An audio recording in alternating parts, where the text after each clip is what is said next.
A paz de Cristo a todos. Vamos dar início, aos nossos estudos com essa revista do CPAD, que é os princípios divinos em tempos de crise. Hoje a gente vai estudar a lição de número 5. Zorobabel recomeça a construção do templo. O texto áureo se encontra em Ageu 2, versículos 10 e 18, que diz o seguinte: Ao 24º dia do mês nono, no segundo ano de Dario, veio a palavra do Senhor pelo ministério do profeta Ageu, dizendo: Ponde, pois, eu vos rogo, desde o dia em que se fundou o templo do Senhor, ponde o vosso coração nessas coisas. Então, Ageu está falando, olha, vocês devem dar atenção, vocês devem colocar o coração de vocês aonde estão as coisas do Senhor. A verdade prática.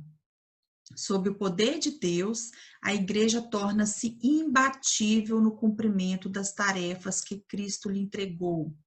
Ou seja, sob o poder de Deus, a igreja torna-se imbatível.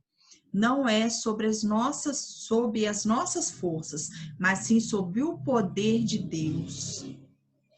A leitura bíblica se encontra em Esdras 5, versículos 1 e 2, Ageu 1, 1, 12 e Zacarias 4, de 6 a 10. Diz assim: E Ageu, profeta, e Zacarias, filho de Ido, profeta, profetizaram aos judeus que estavam em Judá e em Jerusalém. Em nome do Deus de Israel, lhes profetizaram.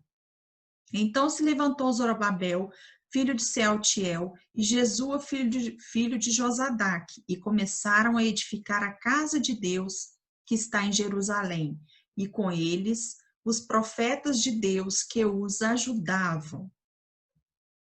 Ageu 1. No ano segundo do rei Dario, no 6º mês, no primeiro dia do mês, veio a palavra do Senhor pelo ministério do profeta Ageu. A Zorobabel, filho de Sealtiel, príncipe de Judá, e a Josué, filho de Josadaque, o sumo sacerdote, dizendo: Então ouviu Zorobabel, filho de Sealtiel, e Josué, filho de Josadaque, como sacerdote, e todo o resto do povo, a voz do Senhor, seu Deus, e as palavras do profeta Ageu, como o Senhor, seu Deus, o tinha enviado, e temeu o povo diante do Senhor. Zacarias, e respondeu e me falou, dizendo: Esta é a palavra do Senhor a Zorobabel, dizendo: Não por força nem por violência, mas pelo meu espírito, diz o Senhor dos exércitos. Quem és tu, ó monte grande, diante de Zorobabel serás uma campina, porque ele trará a primeira pedra com aclamações. Graça, graça a ela. E a palavra do Senhor veio de novo a mim, dizendo: As mãos de Zorobabel têm fundado esta casa, também as suas mãos a acabarão, para que saibais que o Senhor dos exércitos me enviou a vós. Porque quem despreza o dia das coisas pequenas, pois esse se alegrará vendo o prumo na mão de Zorobabel. São 7 olhos do Senhor que discorrem por toda a terra, Na introdução, a gente vai ver o seguinte, Nesta lição, estudaremos como Deus, depois de a construção do templo ter ficado parada por 15 anos, enviou socorro através do ministério de 2 profetas, Ageu e Zacarias. Então, a gente estudou, na lição passada, que a construção do templo ficou 15 anos parada. E aí, a gente tem que entender que esses 15 anos parados são 15 anos que o povo deixou de receber bênçãos. O povo retrocedeu por conta dessa parada, que ficaram 15 anos parados. No tópico 1, a gente vai ver Deus suscita os profetas Ageu e Zacarias, ou seja, Deus vai levantar esses profetas para falar com os líderes, com o líder político, Zorobabel, com o líder religioso, Josué e com o povo também. Então, esses dois profetas vão ser usados por Deus. Então, Deus levanta dois profetas. Primeiro veio Ageu e depois levantou-se Zacarias. Então, Ageu e Zacarias foram os profetas levantados por Deus para falar com o povo. Não vieram atendendo convite de líderes de Jerusalém, mas o Deus dos céus os enviou. O próprio Deus enviou esses profetas. Chegaram de surpresa em Jerusalém e ali entraram em contato com os dois líderes e também com o povo judeu. Então, esses profetas chegaram em Jerusalém, né? Eles procuraram depois Zorobabel, procuraram Josué e mandaram recado de Deus também para o povo. Então, em relação a Zorobabel, Zorobabel, líder político. Zorobabel, ele recebeu uma mensagem pessoal. A gente vai ver aqui que cada um recebeu uma mensagem. Zorobabel recebeu uma mensagem pessoal. Josué também recebeu uma mensagem pessoal. E aqui a gente já pode observar que o nosso Deus, ele nos trata de forma ímpar, de forma singular. Ele fala conosco de forma pessoal, assim como ele usou aqueles profetas para falarem, né, com Zorobabel, com Josué e com o povo também. Deus, conhecedor da insuficiência espiritual de Zorobabel e sabendo que este não tinha mais nenhum vigor para tentar modificar a situação imposta pelos inimigos, deu-lhe uma maravilhosa mensagem de encorajamento. Então, Zorobabel, líder político, ele estava desanimado e o Senhor levantou aqueles profetas para enviar a ele uma mensagem de encorajamento. Aqui a gente vê, né, Deus cuidando dos detalhes, Deus cuidando daquele líder que estava desanimado e o Senhor animando, encorajando aquele líder a continuar os propósitos que Deus tinha na vida dele. A mensagem de Deus veio sob a forma de uma visão que Zacarias havia recebido. Então, o profeta Zacarias, ele recebeu uma visão do Senhor e por meio dessa visão, ele entendeu a mensagem de Deus. Essa visão se encontra em Zacarias 4, dos versículos de 1 a 4 e no versículo 13. Deus lhe mostrara um castiçal com 7 lâmpadas, símbolos da obra de Deus. O óleo que as lâmpadas precisavam tinham que fluir através de canos ligados a um vaso de azeite que ficava acima.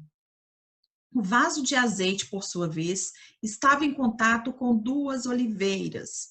A gente observa nessa figura 2 oliveiras e a gente vê também nesse castiçal com 7 lâmpadas.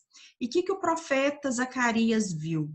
Ele viu que havia um vaso de azeite em cima. E esse vaso de azeite simbolizava o próprio Deus Todo-Poderoso, que estava derramando azeite, derramando graça na vida de Zorobabel e Josué, que é representado por essas 2 oliveiras. Então, Zorobabel e Josué, recebendo do Senhor graça, recebendo do Senhor ânimo, vai passar isso para o povo, que é representado por este castiçal com 7 lâmpadas. Então, o castiçal vai representar o povo. As 2 oliveiras vai representar os 2 líderes. Zorobabel, que é o líder político, e Josué, que é o líder religioso. E Zorobabel e Josué vão animar o povo para continuar a construção do templo. E o recado de Deus para Zorobabel foi: não por força nem por violência, mas pelo meu espírito, diz o Senhor dos Exércitos. Então, o Senhor manda esse recado para Zorobabel: olha, Zorobabel, não haja com as suas mãos, haja com os joelhos, porque não é por força, não é por violência, é pelo meu espírito. Em Zacarias 4:7, diz que as dificuldades que pareciam montes grandes diante de Zorobabel seriam como uma campina, uma planície. Então, o Senhor, ele ia entrar com providência diante daquelas dificuldades que Zorobabel estava passando. Zorobabel, ele estava muito desanimado. E aí Deus manda, né, essa mensagem de encorajamento para Zorobabel. Deus ainda garantiu a Zorobabel que as mãos dele acabariam a construção do templo. A gente vê nessa figura o povo voltando, né, a construir o templo. E a gente pode entender também a importância de um líder. A gente vê aqui que os líderes estavam desanimados e com isso o povo também estava desanimado. Nós devemos sempre estar orando pelos nossos líderes, por nossos líderes, né, políticos, pelo nosso presidente, por nossos pastores, nossos líderes religiosos. Nós devemos sempre estar orando, porque eles são também seres humanos, e em algum momento eles podem sim se sentir desanimados, mas que o Senhor venha fortalecê-los e venha multiplicar, encorajar, né? Multiplicar as forças, encorajar cada um deles. Então, a gente vê que o líder, ele influencia muito, tanto negativamente quanto positivamente. E nesse caso, Zorobabel e Josué, eles estavam desanimados e o povo também estava desanimado. E a mensagem para Josué, o sumo sacerdote, líder espiritual do povo. Ele recebeu também uma mensagem pessoal. Assim como Zorobabel recebeu uma mensagem pessoal, Josué, que era o sumo sacerdote, o líder espiritual do povo, também recebeu uma mensagem pessoal. Observamos na lição passada que ele estava com vestidos sujos. Então, na lição passada, a gente viu que as vestes de Josué estavam sujas, representando o pecado. E aí, o Senhor manda uma mensagem para Josué. A mensagem de Deus para ele foi de perdão e restauração. Aqui a gente observa que Josué, ele se arrependeu, né? Ele se arrependeu porque houve uma mensagem de perdão, houve uma mensagem de restauração. Deus lhe disse que havia feito passar dele toda a sua iniquidade e que havia ordenado que fosse vestido de vestes novas e que se pusesse sobre a sua cabeça uma mitra limpa. Então, a gente observa como se representando, né? Jesus trocando as vestes de Josué, tirando aquelas vestes manchadas do pecado e trocando por vestes novas. E é importante a gente observar que tem uma diferença entre remorso e arrependimento. Remorso é quando a pessoa fica triste com as consequências, ou seja, ela faz alguma coisa que não agrada a Deus, tem uma consequência ruim, e aí ela vai ficar triste com aquela consequência. Agora, o arrependimento, a pessoa fica triste com o pecado, fica triste com o ato. E Josué, a gente vê aqui que a mensagem de Deus para ele foi uma mensagem de perdão e restauração. Então, se teve essa mensagem de perdão e restauração, significa que Josué, ele arrependeu-se. Ele arrependeu-se dos seus pecados. E a gente observa que o nosso Deus, né? O nosso Deus, ele está pronto para nos perdoar. Em 2 Coríntios, no capítulo 5, versículo 17, diz assim: se alguém está em Cristo, nova criatura é. As coisas velhas se passaram e eis que tudo se fez novo. Então, Josué, ele desfrutou dessas misericórdias de Deus, porque houve perdão, houve restauração e houve arrependimento, né, por conta de Josué. Josué, ele se arrependeu. Em Lamentações, capítulo 3, versículos 22 e 23, dizem assim: as misericórdias do Senhor são as causas de não sermos consumidos, novas são a cada manhã. Então, se o Senhor é misericordioso, se o Senhor nos perdoa, nós também devemos ser misericordiosos. Muitas vezes, amados, nós queremos receber o perdão de Deus e nós temos dificuldade em perdoar as pessoas. Então, nós temos que pensar, o nosso Deus é um Deus misericordioso, o nosso Deus é um Deus que perdoa, e nós somos a imagem e semelhança de Cristo. Então, nós temos que ser também misericordiosos e temos que perdoar. E a mensagem também daqueles profetas foi dada ao povo, que recebeu também uma mensagem de Deus. O profeta Ageu mostrou ao povo que os prejuízos materiais que haviam sofrido eram consequência da omissão frente ao dever que tinham com a casa do Senhor.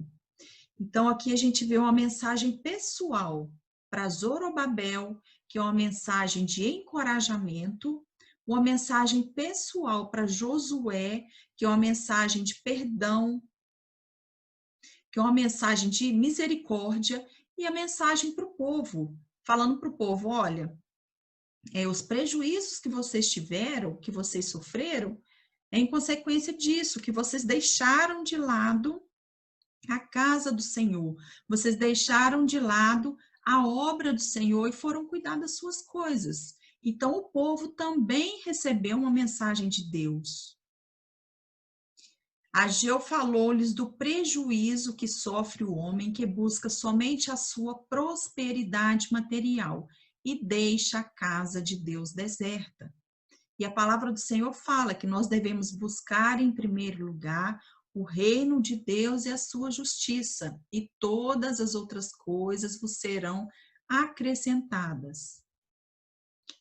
O profeta, ele deu ao povo uma ordem estimulante: subi o monte e trazei madeira e edificai a casa, e dela me agradarei e eu serei glorificado. Então o profeta fala para o povo, né? Olha, vocês vão subir ao monte, tragam madeira e vão edificar a casa, que o Senhor, ele ia se alegrar com essa atitude. No item 2, a gente vai ver o resultado da mensagem dos profetas. O poder de Deus se manifestou através da mensagem destes homens. Então, quando esses profetas do Senhor foram falar com o povo, foi falar com Zorobabel, foi falar com Josué, a mensagem, né, o poder de Deus se manifestou. Por que o poder de Deus se manifestou? Porque a gente vê que a palavra do Senhor não volta vazia. Então, eles ouviram esses profetas, eles tiveram um entendimento do que Deus queria falar com eles. Assim, os dois líderes criaram coragem e o povo também foi renovado pelo impacto da mensagem. Então, Zorobabel ordenou que todos imediatamente voltassem à construção. Em Esdras 5:2 diz o seguinte: e começaram a edificar a casa. Então, aqueles profetas, depois da mensagem, eles foram ouvidos. E aí, aqueles líderes, eles foram encorajados. E sendo encorajados, o povo também, né, foi renovado pelo impacto da mensagem que eles receberam do Senhor. E eles começaram a edificar a casa do Senhor. Os profetas de Deus ficaram com eles, ajudando os líderes do povo na direção do trabalho.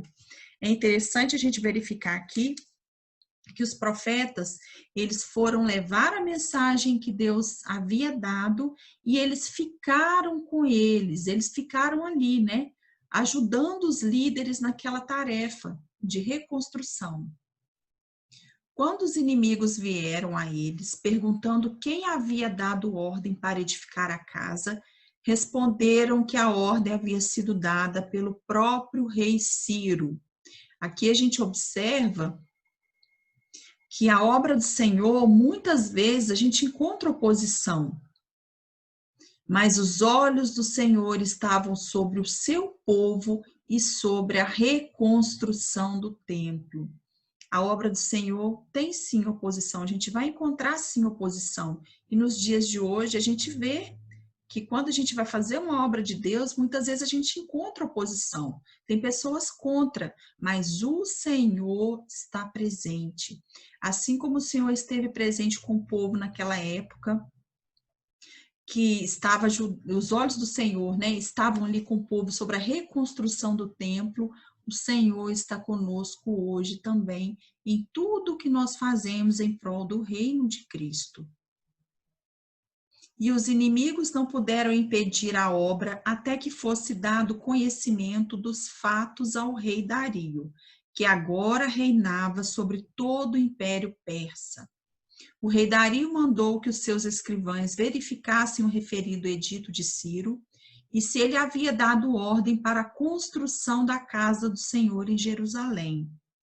Feita a verificação nos registros dos editos dos reis da Pérsia, foi encontrada a ordem dada por Ciro, e assim o rei Dario confirmou a permissão para a reconstrução do templo.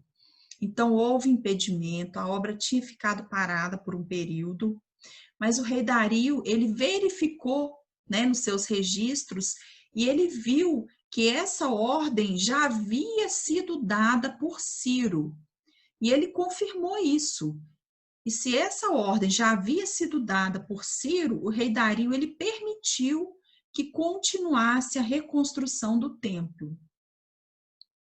No item 3, a gente vai ver o impulso espiritual dado pelos profetas continuou dominando os construtores até a conclusão da construção.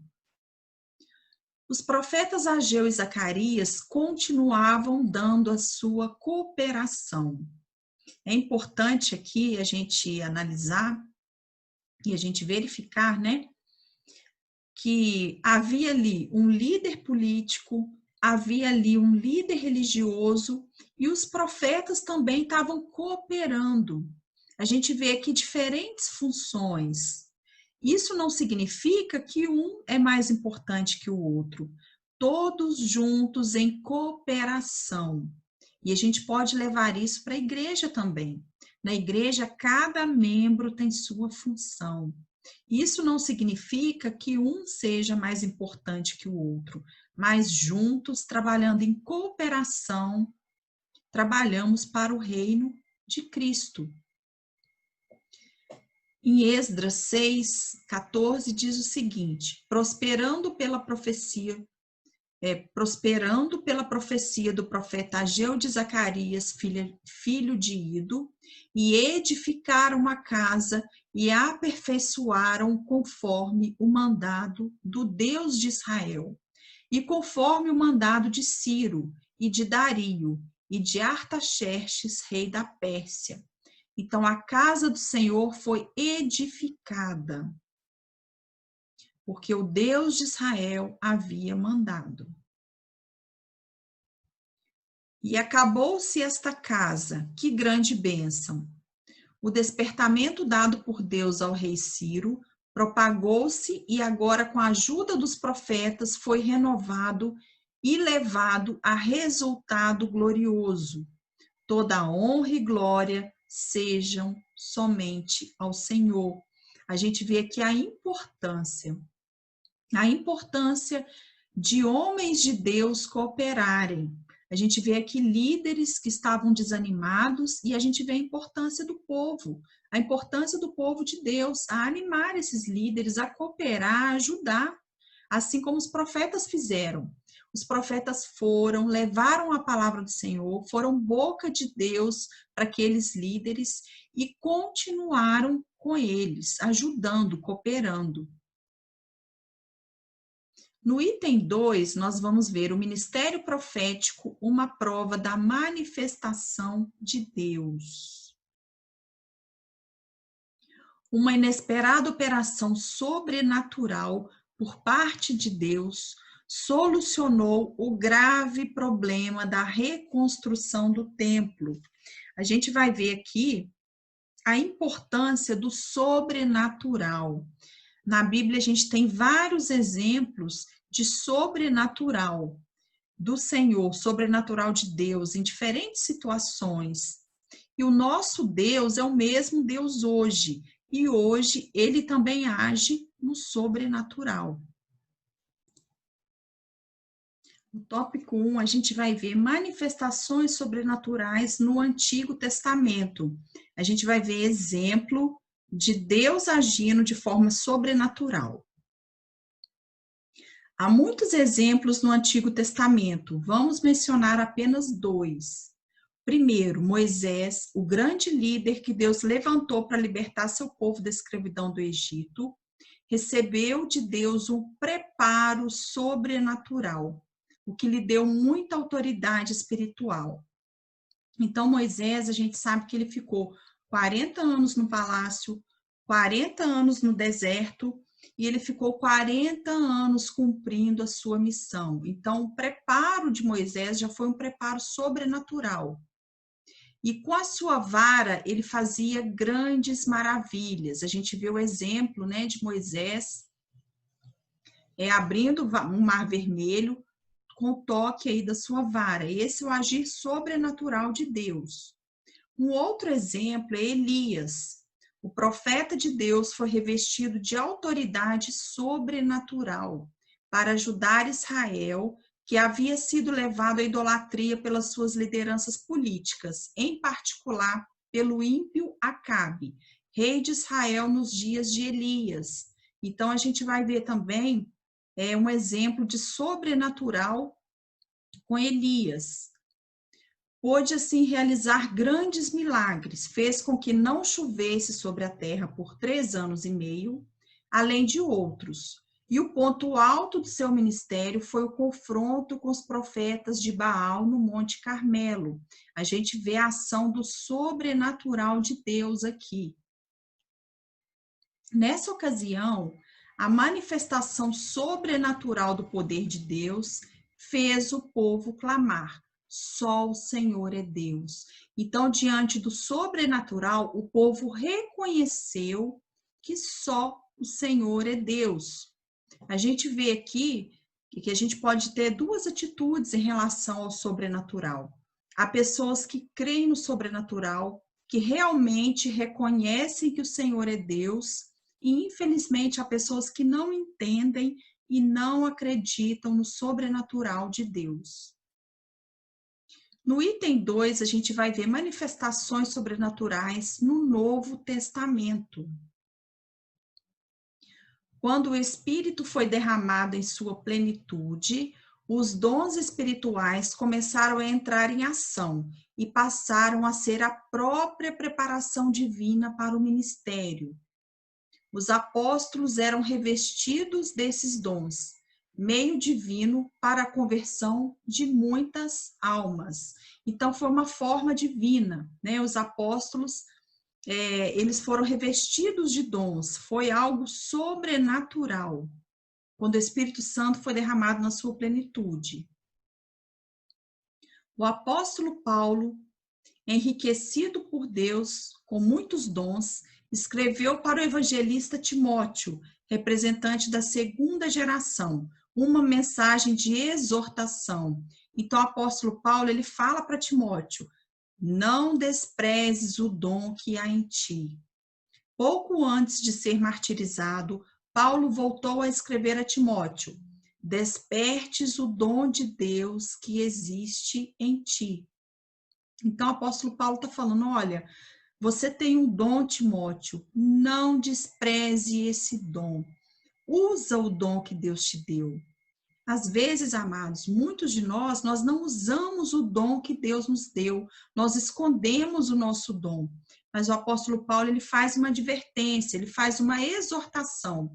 E essa exortação serve para nós também nos dias de hoje, para não desprezarmos o dom que Deus nos deu. E Paulo recomenda: procurai com zelo os melhores dons. Procurai com zelo os dons espirituais, mas principalmente o de profetizar.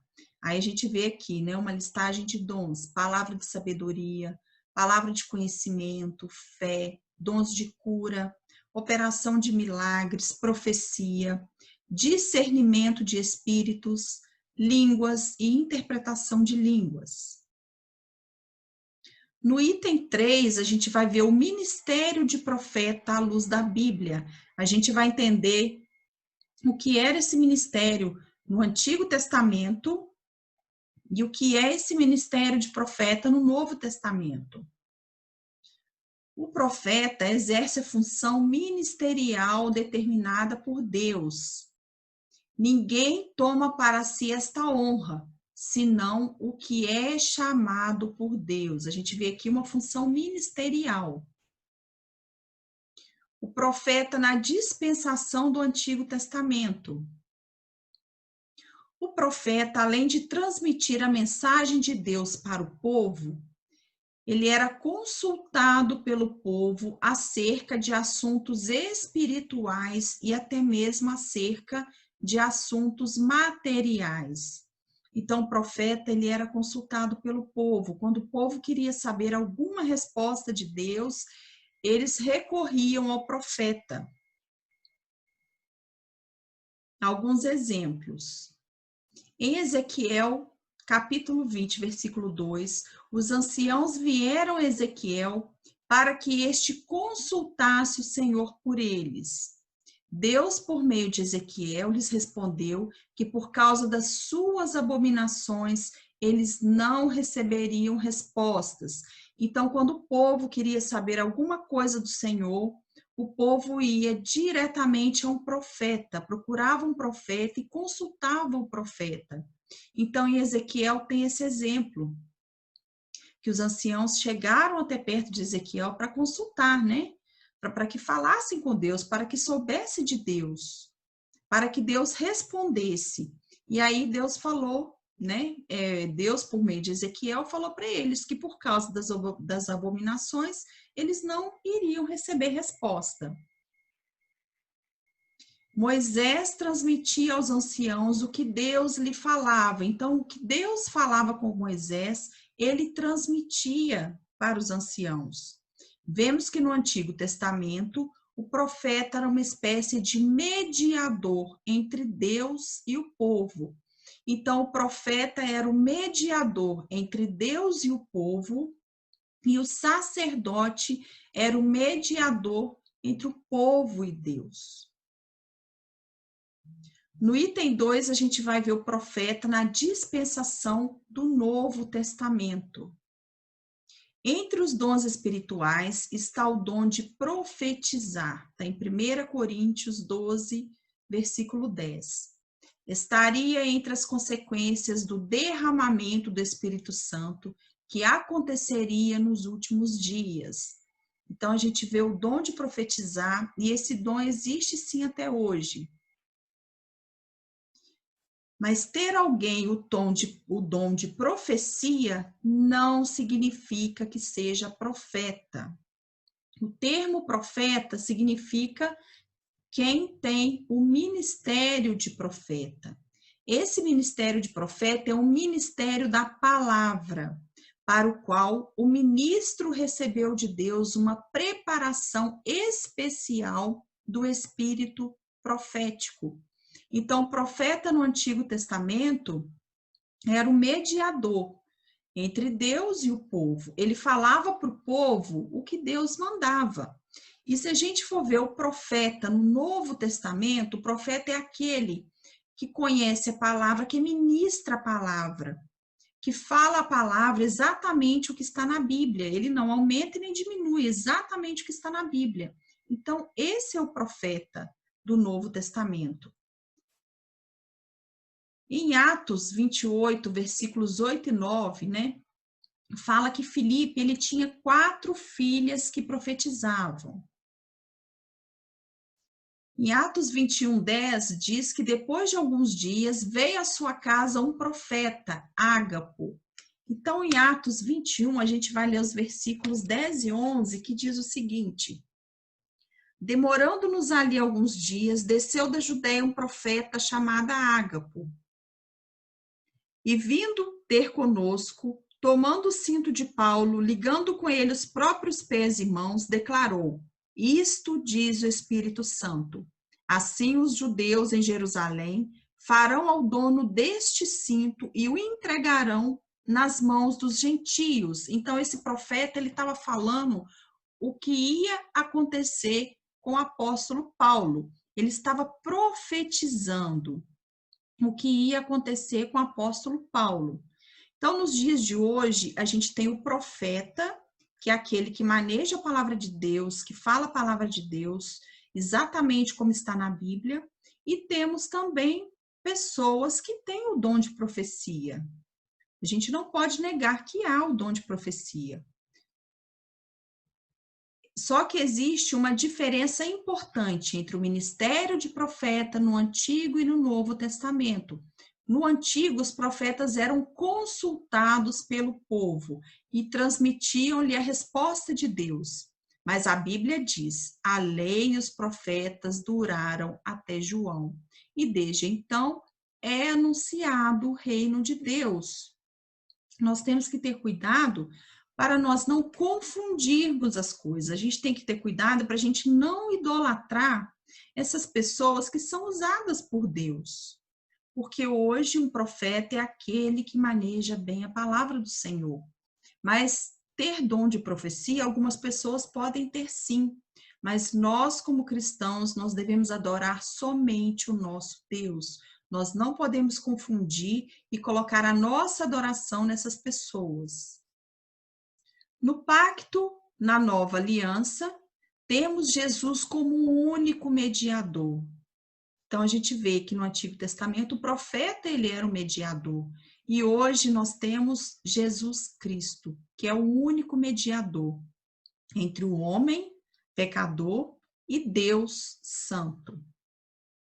É importante notar que no Novo Testamento não há um único exemplo de alguém consultando um profeta. No Novo Pacto, todos temos acesso a Deus por Jesus Cristo. Jesus é o único mediador. A gente vê um exemplo aqui, né? Uma pessoa, e aí está falando o seguinte: é, portanto, um erro doutrinário quando alguém que possui o dom de profecia procura usá-lo para responder a consultas de qualquer natureza, como casamento, viagens, compra de imóveis, etc. A gente tem que ter cuidado, porque às vezes as pessoas só fazem as coisas quando acham que tem a resposta de Deus por meio de um profeta. Tem pessoas que falam: eu só vou viajar se Deus enviar um profeta e falar que eu posso viajar.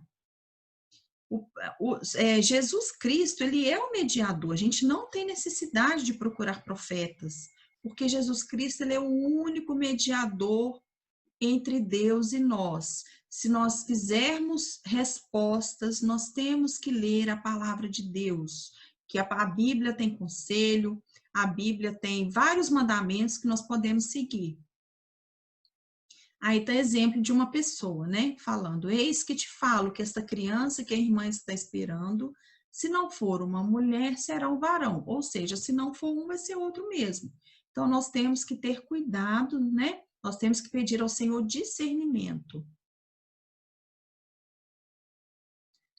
Fica, neste caso, falando sozinho, porque Deus diz, no caso do exemplo anterior: não mandei os profetas, todavia eles foram correndo. Não lhes falei a eles, todavia eles profetizaram. Então, para a gente fechar, é fundamental que os obreiros ensinem a igreja acerca do uso correto dos dons, inclusive o de profecia. Aqui a gente vê uma pessoa ensinando o outro a Bíblia. Então, o profeta é esse, que ensina a palavra do Senhor, o profeta no Novo Testamento. Então, a gente encerra a nossa escola bíblica de hoje e no próximo domingo nós vamos dar continuidade a essa revista com a lição de número 6.